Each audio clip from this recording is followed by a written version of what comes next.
You got the marina brains cooking? Man, I got not many notes for this. I don't have any. Were you mostly in awe of this movie that it even existed and like what is going on? I mean, it's weird because it seems like it's made by a notable dude, but All it of just them. feels like a student film. Arena Brains. Do you have a synopsis for this thing? No. Well, I'm Julian. I'm Jason. And we doing filmographies. It says here, Arena Brains. A portrait of theatrical life on the Lower East Side. And this is written by like 6 people. Oh, is it? Yeah. Bogosian. I think pretty much everybody wrote their own parts for it. Sure. Bogosian for sure. Richard Price. Are you familiar with Richard Price at all? No.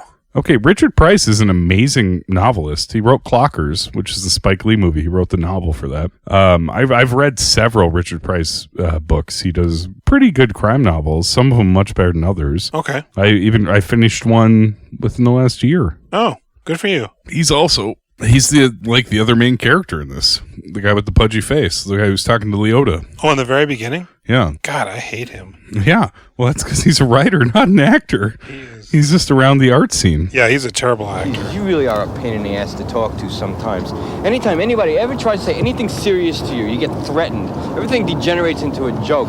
You know, it's like talking to some bartender at a disco. So it starts in some sort of a bunker or... With Michael Stipe? Yeah, the Stipe man running his hands through his dingy hair. This feels like one of those super dramatic, they're so funny shorts from like Kids in the Hall. Yeah, except for it's the 41 minutes. Is it that long? I thought it was It's like 25 minutes long. Nah, it's like 33 or 41. Okay. 35. Again, that weird effect where it almost feels like they stretched out the frames or something. Like it's just this weird stuttering pacing kind of quality to it. So Stipe's in some sort of a, I don't know, room or whatever. It's like shit on the wall, like photos or maps, I don't know. And then they do that thing where like they're drawing the camera back, but they're zooming in to give it like that weird sort of parallax. But it's done really poorly. Yeah. So you're like, is that happening? And then they do it in reverse. And I don't know, Michael Stipe's just some sort of ethereal... He's the Watcher. Yeah. That's his credit. From there, then we see the World Trade Center and the really piercing blue sky. That was the dog. Oh, I thought it was a boy in the wall. He knows. Oh, delete that. Nobody can know about the boys in the walls. And Ray Liotta's like some sort of an artist, and he's good. He's good, but the dialogue is bad. Oh, it's terrible dialogue. It's really bad. Like, even he's good, but he can't overcome that dialogue. Like, it seems stilted. It's all pompous shit, just like your fucking writing. Now, here's a quote for you. There's those who do, and there's those who refuse. Because, yes, it does 100% feel like a student film that an artist... So pretentious. I mean, Robert Longo directed this, created it. Who is? I guess a painter? Okay. And a photographer. Oh, right. Yeah. And Yeah. he is clearly enmeshed in the art scene and is able to pull from his group of people he knows. And that's one thing that kind of kept popping up when I tried to find more information on this, is that nobody can tell if it was just, I want to do this and I know a bunch of famous friends, or if it's meant to be commentary on this vapid world of art insiders. Oh, I think it's very much a commentary on life at that moment of the scene they're all in. They aren't famous friends at this point. These are just people bouncing around the scene that are probably a couple notches above, like randos. These are maybe people that he sensed were up and coming. Just so happens that a majority of the people in this movie have a relatively healthy career. And I think my guess would be that he paid them. Like Stipe? Like you think he just knew REM? Stipe's been in a few things. Is this REM times? God, my eyebrows. REM, I think, had to have been around for a couple years at this point. This was 86? 86. Yeah. Orange Crush. That was... Monster came out in like 97? You are... So 11 years later. So full of shit. Like, I would say REM was definitely a huge thing by like 92. I've got my spine, I've got my orange crush. Follow me, oh, follow me. 92. That's 88. But they're from like North Carolina or Georgia? Georgia? Yeah. I think he paid them to be in this. I think he got the right people at the right time and paid them money to be in this. They were students at the University of Georgia. Origin, Athens, Georgia. The band. Yeah. REM. Yeah. Athens was a big art community. Still is. I hope we get to go on a vacation together at some point. You and me? Yeah. To Georgia? Yeah. I don't know, wherever, man. I don't give a fuck. Get me out of this house. Yeah. Not this year, but maybe next year. I might go to Washington, D.C. this year, later on. You know, yeah, I just got back from Vegas. Oh. And he was talking about how great it was. I don't want to go to Vegas. I know. When I brought it up Vegas to you and the other guys who I didn't want to go with, everybody was like, fuck Vegas. Vegas is stupid. There? Yes. For what? To gamble? No, I don't even like gambling. Well, I want to. I want to smoke some marijuana and walk around and look at the insane sights. I want to look at all the flashing lights and all of the money on display and eat at buffets and get diarrhea. Let's go to Reno. I mean, we could. Let's go to Lake Tahoe. Yeah. Let's go to that clown motel that we almost went to. Let's go to 8 years ago. Let's go to Jersey City and help a boy become born. I'm good with going anywhere. I realized when I went to Duluth for one night and like by 7 I was drunk and didn't do anything else. I said, I need a friend with me. That's just it. I'm incredibly disappointed that you didn't even ask. Well, there was a specific reason I wanted to go alone. Sure. I was born in Duluth. I was raised in Duluth. I spent like 4 hours just straight up driving around Duluth. Oh, sure. Though I did make comments like, it does kind of sound like I'm going back there to kill myself. No, I just wanted to look around at everything. No, I know. I did that in Milwaukee once, not too long ago. Ain't nobody want to fucking drive around with Jason while he looks at the landmarks of his youth. And my hotel was $500 for one night. That was terrible. So they have a dumb dialogue about, is art just man trying to... It's so pretentious. I made you with my reviews. There was too many people coming over to look at the art that he couldn't continue working on the art, which I guess was recycled. Richard Price teamed up with Martin Scorsese for his segment on New York Stories, this compilation movie. Mm-hmm. So then... Yeah, we go to Eric Bogosian, who I love. Like, he can pretty much sell me on anything. And if you think the world is going to wait around till you get hip to the fact that money talks and bullshit walks, then I'll see you in the soup line. It's a little long. It's super long, but he's kind of almost the best thing in this. Even though it's not something I liked listening to. I think just because it was not like anything else in this movie, it isn't just terrible dialogue being delivered by good or competent actors with no rhyme or reason. So he's just doing like his whole, fuck man with America and your business. And, the rich eat the poor and get indigestion. And then we maybe see a little more Michael Stipe. Yeah, we cut to him a lot. He looks good. Michael Stipe looks good. Yeah, he does. He's a good looking guy. Yeah, he's got a good head of hair on him. I'm used to him being bald. And he looked nice. That Orange Crust song, actually, it was a CNN Decades show, and they got to the 80s, and they blasted that, and I'm like, oh, it's actually a pretty decent song. So I went and watched the live performance. Yeah, he's just got long, flowing hair and shit. I'm like, God damn, man, what happened? He got Cancer? Keith Gordon, bro. Oh. It's just male pattern baldness attacked him. You think that was it? Yeah. And he just shaved it all off? So yeah. For 100%. Man, that's... Gotta be rough. Yeah. Having a full head of... You got that. Oh, I'm balding, for sure. But I haven't had extremely long hair since I was a kid. And I shaved it off way before I started losing it. Were you surprised I didn't have a beard when you came over? Tonight? Did you not even notice? No. I was thinking about that today. I was like, oh man, I was great with shaving my beard off, but now Jules is going to see me without a beard. I mean, you've got mustaches and all sorts of shit all the time. Yeah. So... fuck, man. Stipe? I think we jumped to... Are we in the bathroom Steve now? Buscemi. Maybe it is the bathroom. With the girl that keeps on putting makeup on and like doesn't talk to anybody? Well, and it's weird because I know women do this where they'll dab some makeup on their thumb or whatever and then pull from that. And she kept doing that, like pulling from it, but didn't look like she was ever putting anything on. No, it's just acting. So yeah, we're in a women's bathroom and this character, we see them again, but women just keep coming in of various ilk. It's like a punk girl in like leather skirt. One chick's super drunk. And there's another lady with big hair. The drunk lady pukes. She just kind of collapses on the floor, right? No, she goes into a chair that's just against the wall, like a chaise lounge or something. Is this chaise long? Because there's that song, Chaise Long. I don't know, man. It's a good song and played on the Current. In the chaise long, in the chaise long. I think it's not called lounge. I think it might actually be called long. I think those letters might be swapped and it's confusing. your brain puts it together thinking it says lounge, but it's Maybe. not. Chaise Lounge, American, Chaise Long, French. And then Mark Boone Jr. comes walking in looking young as fuck. Dude, this is the best I've ever seen Mark Boone Jr. He looks like a regular guy. Yeah, he doesn't look like a skeezy, sleazy piece of shit, No, which is like, almost every character he's ever played. He's rather lithe. Live? Live. Live. Live. Oh, live. He's put together. He doesn't look like he has mustard stains on his shirt. He doesn't look like Tom Waits after a boxing match with a kangaroo in a cocaine factory. And he just like opens the door like, ladies, I'm looking for my lady. she came in here. She's here. And nobody bats an eye, really. She's that sloppy bitch over there. You think they'd be like, hey man, get out of here. No. It's a woman's room. Nope. He goes and gets her and he takes her out. And then the punk girl comes out and she can't get her skirt down. The lady with the hair is talking about, Some people around nowadays are awfully tender and young. Have you noticed? Yes. Unfortunately, I have. and then that's over. This whole short is basically noise. None of the words mean anything to me. People are saying things and all of it is meaningless. Yeah. But it was maybe poignant at the time? Maybe.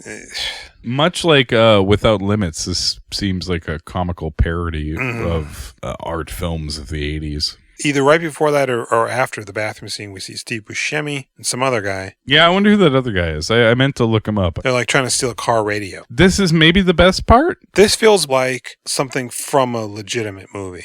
Like $20. You ever see that? We've talked about that before? Oh, really? You haven't seen this?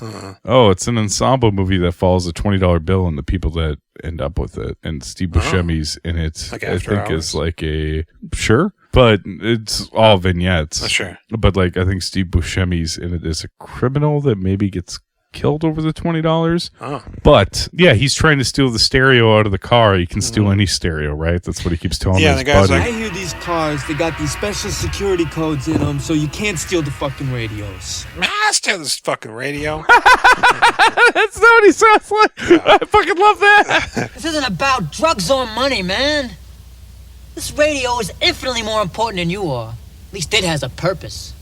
You fucking barely exist. His friend who came along and he's like more than worthless to him because he's not helping anything. He's just complaining. The fuck is this? Look at this, it's blood. I cut my ass. I don't believe this. Look at my fucking pants. These pants were expensive, man. And then all of a sudden Michael Stipe comes Is up. at the window. Hey man, get the fuck out of here. Get the fuck out of here. That's what I would say to Michael Stipe if he came to my window too. And he's he's pretty. I probably wouldn't. He's like an alien. He just backs up and then a cab almost hits him. Hey man, get the fuck out of the road. And then what happens? The lady from the bathroom is in the cab. Rolls she down gives the him a window, quarter. gives him a quarter, as though a quarter means anything. It comes in handy later. So then, are we at Ray Liotta's party? I guess this is the other. She's not there though. I don't know. I like the Steve Buscemi part just because I like Buscemi and it had more of a rhythm and like it was a scene from a better movie. This is the other thing I like only because of the drawing on the wall with the projector. Richard Price has an attack. Am I jumping ahead too much? Well, I mean, they're just sitting around a table. Sean Young's here. Beautiful Sean Young, here, who I think we touched on in another episode. We did. Who's a mega person now, but prior to that was spurned by Hollywood when she shouldn't have been. I think Sean Young might be right kind of a before Blade badass. Runner? I feel like 89? I don't know. No way. I think Blade Runner's 86? early 80s. Yeah. So No, maybe before 86. Before Dude, fucking Blade Runner might be like 82, 83, dude. Could be. I think Blade Runner is between Empire Strikes Back and Return of the Jedi. What does that matter? Because Harrison Ford's in it. Who? Yeah, he's the Blade Runner. So this is pretty pompous. They're cackling, and there's some idiot taking Polaroids, and Sean Young's being vapid. Oh, fuck you. It's like two different planets, right? I wish that I were born in the future so that I wouldn't have to deal with all this. Polaroids are kind of great. I have a Polaroid camera. I have Polaroid pictures in my journal from when I was 18 or 19. So all of a sudden, Richard Price has a heart attack. It's not a heart attack, though, because Ray Liotta's like... Settle down. He's just having one of his fits. Forgets to take his medicine. But then he takes a photo of him, right? Yeah, well, he's in pain. And then puts it on the projector, and then he starts drawing. Draws it on the wall. And they're talking more, and I'm not paying attention. And I just want to get a projector and fucking trace that shit. Yeah. I love it. Ray Liotta's pretty good in this sequence. Yeah, he's fine. This isn't, there's no pretentious dialogue here for him, really. I hate real estate and everybody in it. You know what really bothers me? Is that I don't really care about it. It's more of a performance you can enjoy. He's good, but I don't know. It just doesn't feel... I don't know. Dude, I'm looking forward to Dominic and Eugene. I bet you are. Because, I mean, we're going to see Liotta, like much like Karina, I imagine, where he's not a psycho. You think he's going to be a racist in there? No, not at all. What? This is your fucking... He's either a psycho or a racist. I don't know. I'm looking forward to Ray Liotta not being a crazy person. Okay. I'm looking forward to seeing him act. Sure. I don't want to watch Operation Double Drop under any circumstances, but I'm looking forward to watching him act not crazy. Sure. What happens after this? I think then we go back to Eric Bogosian. Oh, sure. Okay. Michael Stipe is there now. Oh, yes. This and is all where of a sudden this lady walks in. It's the lady with the that was doing the makeup and she in the cuts bathroom. him in the hand. Yeah, she breaks the ball like she's going to kill him. Yeah, and he's going to stab him to death. Damn, lady, you cut my hand. Bouncers. And they get her. Throw her out. And that doesn't seem likely. No, you think a comedy club in the 80s, bouncers ready to get her? Call the police. I think she just fucking stabs him to death and nobody does anything. I think they beat her up and they call the police. Comedy club? No, man. I don't know. I'm basing it off of now, but I don't think anybody's helping you if you're on the stage upsetting people. So yeah, she cuts his hand for some reason. Yep. What he's saying is upsetting to her. She's a yuppie. Like, well, what the fuck? I mean, this is we're deep in the yuppie time zone. True. This is Greed is Good. Gordon Gekko. And then Michael Stipe says to himself, "I need a sandwich." So then he goes to a deli. Hello. And we get fucking Adam Schiff. That's his name, right? Richard Schiff. West Wing. I call him West Wing. Toby. And he's totally the same guy. Yeah. I forgot to order the white bread. Salam. Salam! I like it. I like him in this. He's perfect. Yeah. Hey, Michael Stipe walks in and he's yelling at some guy in the back. Salam! Is Toby alive? Yeah. Okay. He's like, where's the fuck? I just saw him in something too. Okay. He's like, we're out of white bread. To the guy in the back. You didn't order the white bread? He's so fucking intense in this. Right? And so Michael Stipe's like, I want a sandwich. Lettuce and cheese on white bread. He goes, we don't have white bread. What did he say? French bread? We don't have any French bread. No French bread. We got a hoagie. God, this fucking movie. Which it's like, wait a second, is your hoagie not white bread? Can we have to try to talk to Adam Schiff about this. So he's putting shit on the sandwich, and then he goes, what else? Mayonnaise. That's it? Anything else? Salt, pepper? That's it? Mustard? God damn it. All right. Anything else? Coffee? You want coffee? No. I'm Michael Stipe. All right. Well, that's $2.25. And he pulls out $3. You got a quarter? I'm trying to store on change. He's got the quarter. He pulls out a bunch of shit, throws it on the counter, and there's the quarter. And you know what the end of the movie is? Michael Stipe eats a sandwich. I honestly couldn't remember. He eats a sandwich in his bunker. God. Back to that bunker from the beginning. You know, what do you say? What is Michael Stipe? Is he us? He's great. Okay. The meaning. I mean, he's fine. I don't know. But, like, is he... Yeah, he's our eyes on these people. I mean, he's like a lunatic. I don't know. I guess. How much of a lunatic is Hideout. he? His weirdest thing he did is he went up to the car. Maybe not a lunatic, just like a weirdo. He's the watcher. I guess, man. I don't know, man. It's... Can you ask Michael Stipe about this? Yeah. Yeah. You know what? I mean, we have Twitter. We can... Yeah. Let's ask these people. That's what people do on Twitter. Listen up, guys. If they say anything to us, we'll tell you. We'll edit at the end. Yeah. This movie sucked. I mean, it's not a movie. The short film sucked. I wouldn't even call it a short film. It's like a guy testing out a camera he just bought. He images. happens to know Ray Liotta and Michael Stipe. I mean, he had like a point to make, but like, I guess it's lost on us in 2022. True, we weren't, yuppies in Soho. This sounded important to you when you were there. Yeah, it's not important to us. Do we want to give ratings? Yeah, let's do it. Oh boy, give me your double ratings right away. I give the movie a 2. I'll give Ray Liotta a 5. Damn. Okay. Yeah. Oh, all right. 2 is accurate. This is a piece of shit. Sorry. Yeah, Liotta's fine. You said 5? Mm-hmm. I guess even 6. He's fine. I mean, there's not really much to go on. Yep. All right, guys. We're doing the Liotta series. We'll see you next week with Eugene and Gomez? No. Gilbert? Dominic and Eugene. With Ray Liotta, Tom Hulse, and Jennifer Jason Leigh. Check us out on Instagram at We Doing Filmographies, Twitter at Do Filmographies, YouTube at We Doing Filmographies. Send us a fucking email at WeDoingFilmographies@gmail.com. Oh, I got a piece of bed. I know you do. We Doing Filmographies is a part of the Now Playing Network. Visit nowplayingnetwork.net to listen to podcasts such as Movie Madness, Chicago film critic Eric Childress's movie review podcast. You want to hear some reviews on some more recent movies? Eric Childress has got you covered. Visit nowplayingnetwork.net